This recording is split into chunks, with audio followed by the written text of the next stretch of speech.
Okay, the Imaginarium of Dr. Parnassus. This, of course, was Heath Ledger's last movie.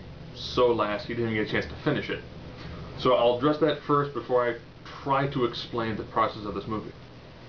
Since Heath Ledger died before all the finalized filming was done, whenever he goes through the mirror into the Imaginarium, they have other people stand in for him. You have Colin Farrell, Jude Law, and Johnny Depp. Now, Jude Law and Colin Farrell put in very good performances. They really weren't quite up to the same part Heath Ledger was during this movie. The closest one is Johnny Depp. When Johnny Depp does it, he does a performance that, for a minute, I almost thought I was actually watching Heath Ledger. So, that part does kind of throw the movie off a little bit. That's one of my main complaints about it, but at the time, that was the best they could do to get this movie actually out into the public. Now, this is a tough movie to try to explain because Heath Ledger's character shows up probably about a half an hour into this 2-hour-long movie.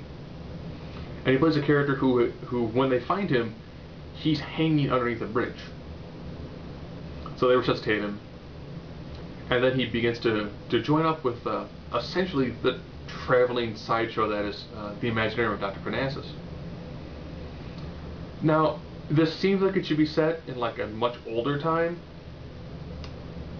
but it's kind of hard to tell because they do have, there are cars. Of course, this person drives around with a horse and buggy. They do show, there aren't cell phones, so you can get that kind of feeling. That's probably, I don't know, it's hard to tell what the exact time frame is. Because you see somewhat modern era clothing, or more modern era. But anyways, the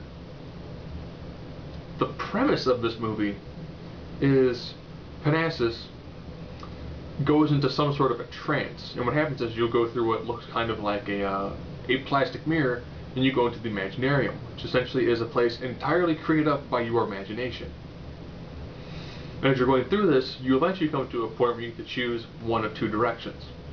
One way, it's kind of a transformative experience where you come out and you've kind of been, in essence, kind of reborn through the process of, a fulfillment of what your imagination can do. The other side, you essentially become the property of the devil. So when I mentioned this is kind of a bizarre movie to discuss, whenever you go through the Imaginarium, each time is entirely different. And it is definitely a visual feast. In some cases, you can tell that the budget wasn't very huge for this movie because some of the effects look kind of corny. But everyone's given a choice to either go this way, and then to come out of the mirror, and your life is entirely changed, or to go the other direction, in which point you essentially sell your soul to the devil. And that's because Parnassus was initially a monk who was telling it's kind of like a never-ending story. If the story were to no longer be told, the universe would cease to exist. This is kind of a deep movie. And when the devil goes there, he essentially robs it of another voice, and he's like, see? No one's saying the story, and the universe is still going on. Parnassus then says, well, we're not saying it, but someplace else in existence, someone is sharing a story, therefore existence is continuing. So it's got some pretty heady moments like that. But for the most part, whenever someone goes to the Imaginarium, it is a phenomenal visual feast. They're probably thinking, well, why does he do this?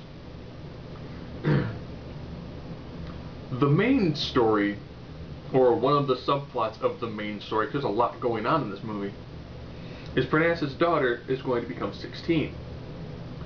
The last bet he made with the devil was that any offspring he would have with this woman, the woman that he really wanted to be with, would become his property the day they turned 16.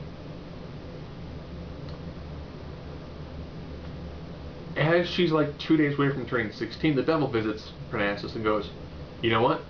I got another bet for you. First one to 5 souls. First one to 5 souls wins. If I win, I still get your daughter. If you win, your daughter goes free.